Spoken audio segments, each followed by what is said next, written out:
Hello and welcome to another video. My name is Em and today I'm going to be showing you how I sketch some fish and some sea stuff, and I'm also going to be finishing off with some watercolor and layering color pencils.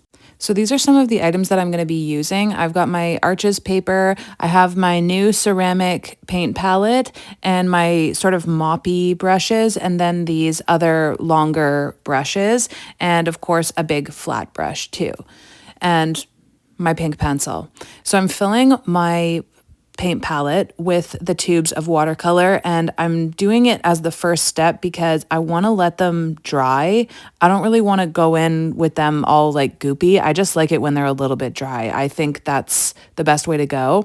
So while I'm waiting for them to dry, it took a couple hours. I just got my paper ready. I wasn't sure if I was going to do backgrounds on the fish or how it was going to go, so I decided to tape off the edges just in case. I really thought I was going to do more background, but I didn't end up doing much.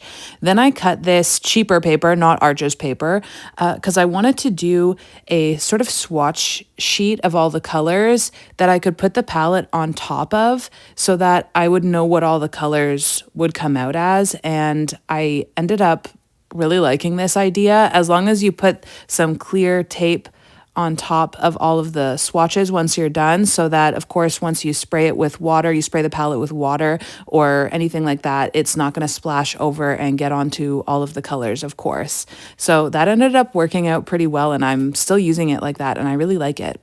I definitely am a big swatch sheet kind of girl. I really need to see all of the colors all of the time in front of my face. It's very helpful for me.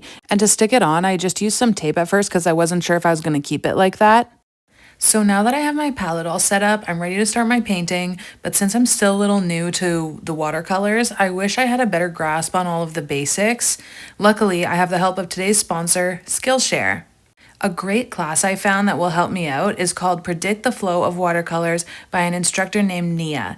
She is a watercolorist and a graphic designer, and in the class she goes into detail about the watercolor basics like brush load, how to make hard edges and soft edges, how to get the proper paint consistency, and the different outcomes that you can achieve with cold pressed and hot pressed paper by doing some comparative illustrations. So I found this to be super helpful for me and a very detailed and visual class, and I was able to easily understand what she was talking about. I found she's a very good teacher. You might already know that Skillshare is the largest online learning community for creatives, with classes in many different categories such as interior design. I'm going to be taking some of those because I just moved and I really need some tips. There are classes on cooking, photography, animation, video editing, and so many more. Like, I'm not kidding when I say thousands more. I remember the first Skillshare class I ever took was by Chris Hong, of course, and it's called Level Up Your Portrait Drawings. I remember I watched that one, I think, in 2021, and I just have a really fond memory of doing it because I did it with my mom and we just had so much fun. I highly recommend it if you're looking to get better at portrait drawing. Skillshare classes are taught by industry experts, and they have a learn by doing approach to teaching, where members can create and share projects after completing their classes. The lessons range from beginner to advanced, so no matter where you're at in your learning journey, you have an opportunity to learn more on Skillshare. The first 500 people to use my link in the description will receive a 1-month free trial of Skillshare. Get started today! Thanks so much to Skillshare for sponsoring this video. And now back to the video. So I'm starting to sketch with my trusted Bic pink lead mechanical pencil. I love this pink lead. I love this pencil. It's perfect for me. And I did pick references and I'll put them up. I didn't follow them quite exactly. I just wanted to kind of have fun sketching some fish. That's really all it is. And one of my most favorite fish to sketch is definitely those lumpy goldfish, or just really any goldfish, even ones with those really big eyes. I think they're so funny. And so no notes on those goldfish, just so you know. That's where I stand. So I really wanted to try my hand at doing the watercolor with this lumpy, bumpy guy. I thought it would be fun, and I got a really good reference photo for it, so I was really excited about that. And I just kind of did some loose sketches, but I really wanted to make sure I got the right lines, the proportions in correctly. This crab was very difficult, coloring, painting wise and sketching wise, but I'm really proud of how it turned out in the end. And I actually really surprised myself. I couldn't believe it. And same with this shell, but I just wanted to kind of I didn't want to only do fish. I wanted to have like a fun page and mix up the colors because the crab was going to be red. One of the fish was going to be purple. One is more of a silver. And I knew the shell was going to be like a purpley pinky. So really, I picked the objects based on their colors and because I wanted to make like a cool looking sketch page. So some of them were more challenging than others to me for that reason, because I wasn't like super in love with the idea of the crab at first, just because I thought it was going to be hard. And that sort of, but like because of the colors, it worked for me. So I knew I had to try it. Also, it's good to challenge yourself. So I was like, whatever, I'm still going to do it. And I definitely learned stuff from it. This shell, I think I got the proportions wrong. Again, I don't know why I made the top so small, but with the colors, how it looks right here, I really was liking how that was turning out. I could see a little bit of blue, a little bit of orange and pink in there. And I was really having fun using the watercolors. I'm trying to get this like high contrast little areas with the watercolors too. It was really pleasing to me. I liked it. But then something turned within the next day and I just like stopped. Something happened where it wasn't working out as well. I think I realized that the top was too small and it was getting me really discouraged, especially being the first one. I was like, oh, do I just give up on the whole page? But I really wanted to do that goldfish. And I was like, no, I know that watercolor has an ugly stage. I'm still getting used to that. And the fact that you can bring it back from anywhere, watercolor, because you can just lift it off, you really can do a lot with it. So I'm like, no, the challenge is going to be just keep sticking with it until you get it. So now I'm taking out my color pencils because I felt like I had done enough with the watercolor, and I was just going to add in some more higher saturated colors, just sort of do some reflected light, put a little bit more shadows, just kind of punch everything up a little bit. And I knew I had the perfect colors for it, so I was so jazzed to do it. And I do really like how it ended up turning out. I'm still a little bummed that the proportions aren't perfect, but it was just a practice. Like it's truly just for fun. I thought it would be a good shell to do with watercolor because of all of the subtle little different colors in there. I thought it would look cool in watercolor, and it was a good test for me. I don't think I've really done any studies of like real life items with watercolor yet, so I didn't really know how it was going to go. So it's just my first time trying something like this. I do really like doing studies, and I love nothing more than using color pencils, especially when there's already a base down, because it makes it so easy. And this Arches paper is really great for color pencils. They just stick on the paper really well on top of the watercolor. And the only thing as well with the proportions, I forgot that I added a little bit too much reflection on it, on the shell. So with the white, so that's like a little bit of a bummer too, actually, but whatever. Like I said, it's my first one. I tried my best. And I did acquire some masking fluid very recently, as in yesterday, the day I'm doing this voiceover. So if I had my masking fluid at that time, I would have just masked out what I didn't want. And then it could have been, I wouldn't have had to use the white because I just think the white looks a little like off on top of it. So future me, now I know. And that would have been really fun to use, but that's okay. So now I'm working on the crab. I decided to go with just like a pink base. I kind of like markers. I get kind of scared, and it's works well for watercolor because you're supposed to go from light to dark anyhow. In markers, you don't really have to do that, but I always end up doing that because I get nervous to put too dark of a color down at first. It just feels really permanent. So I started with a pink because I figured that could be like the base, and then I'll go in with red because I knew I was going to have to wet the whole thing with water anyways. I might as well wet it with like a pink color, I figured. Actually, the color is called shell pink, so isn't that just appropriate? And this little crab gave me such a hard time. I was really struggling to get out of my head and see past all of the little tiny nuances and they're pretty complicated things, crabs. They've got like a lot of like shell pieces that are together and like bumps and little spiky things that come out. At least this crab did, but what beautiful little crabs, like such pretty colors. So I went as far as I could. I did as much as I could. I really, really tried. I'm really trying to go like get it with the watercolor, but if I'm getting too frustrated to the point where I'm like, okay, I want to stop, then I'm going to be like, okay, like let's just let it dry and see where we can go with the color pencils after. Because I do still want to be having fun. And I did grab a couple Q-tips and wanted to use that to try and lift off, but like in a blended way, some of the bits of water. And it worked pretty well, I guess. It wasn't as good as the paper towel, to be honest, but it did get in there better. So I'm going to continue to possibly use that technique again. I think I'm always wanting too much out of the watercolor. I think I like really want it to be very specific and go exactly where I want. That's not always the case. It's not always going to happen like that. You can't really get a super blendy look and have it be very, very specific at like for what the way I'm doing it, I guess. It's just, you got to let it go. You got to let it do what it's going to do.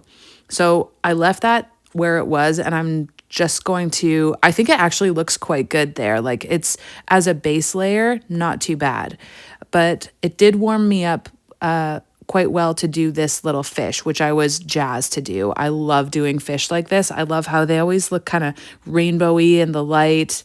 And so I was excited. I like their eyes too. Their eyes are so fun. And I like how they have really big eyes. Reminds me of SpongeBob. Like all those little sardines that would always come into the restaurant. So I covered the whole little fish head thing with water, and then I went to do sort of a grayish color. Let's call the base gray. And I felt really prepared to do this one. And I also felt like I was getting a lot better at controlling the watercolor and how much water was on the brush and on the paper. Like I got kind of getting a little bit better at that, which is super important. It turns out it's like the most important thing. And that's something that's hard to get used to. With gouache, you don't have to worry too much about that, especially acrylic gouache is what I use. And it's like, okay, just layer on top, just keep layering on top. And you really don't have to be that concerned about it, but it's harder to blend stuff, I find, with acrylic gouache. And this is like endless blending. So you win some, you lose some, and both are great. I do think acrylic gouache is a little bit, it's not as bad of a learning curve though. It's not as hard to learn. You can kind of go over top of stuff. It's quite forgiving. So I changed my water and cleaned up my palette a little bit because I wanted to get a really nice space to put the perfect purple for this goldfish. I guess it's not really a goldfish. I can't even get into that discussion. So I am so mad at myself because I don't know where the footage of me doing the start of this painting was. Basically all I did was just do a light layer of the purple. That was the wash that was wetting the paper. So I put some purple in it rather than just do clear water. And then I went onto you can see where the really dark parts are. And I did an even darker purple and kind of did it all in one wet layer, if that makes sense. I let all of that dry, and then I went on top to do what you're seeing now, which is I started to put in some shadows to make it look more reflective, or like the light is shining off of it in some parts to give it a little bit of a different texture. I did that thing with the paper towel. And I just really loved the reference of this. I found it very easy to follow. Of course, anything with a lot of contrast and shadow is going to be super fun to do, in my opinion, at least. So I just tried to follow it as best as I could with the watercolor and add my kind of own spin on it, because at this point I was feeling much more comfortable. And I'm so happy I left this one to the end because I just, like, my confidence was up and I knew I could do a really good job on it. And it was the one I was most excited for. I think the whole page in general looks pretty good with all of the colors the way that they are. Like, I'm happy I did the crab, even though I knew I was gonna have a hard time with it. I'm happy I picked that one to do because it really makes everything pop on the page, I find. So it worked out. I have to pick some of my darker colors here, like my mid-tone kind of colors. And then of course my pastel pack of pencils, I'm pulling it out again. The reason why I completed the shell before I went forward with everything else was because I really wasn't sure if I was even going to continue with the page with how much it was discouraging me. I was once again reminded that I am, in fact, not Bob Ross. Super disappointing. So I had to like just finish that and get it out of the way to know where I was at with the page and then continue. And I'm happy I did because I was like, okay, this is good. Like we can move forward from this. So working on the crab, I just kind of did like, my idea was just kind of get the impression of it. Don't stress too much. It's not going to be perfect. And I'm happy where I left it. And I'm glad how it turned out. Let's say that. The lighter color pencils, at least with Holbein colors, because they're pastels, they're very opaque pencils. You can go on top and on top and on top as much as you want. I feel that they are like gouache kind of in that way where you can just keep layering essentially, not forever, but a lot. Okay. So that's great for me because I make a lot of mistakes.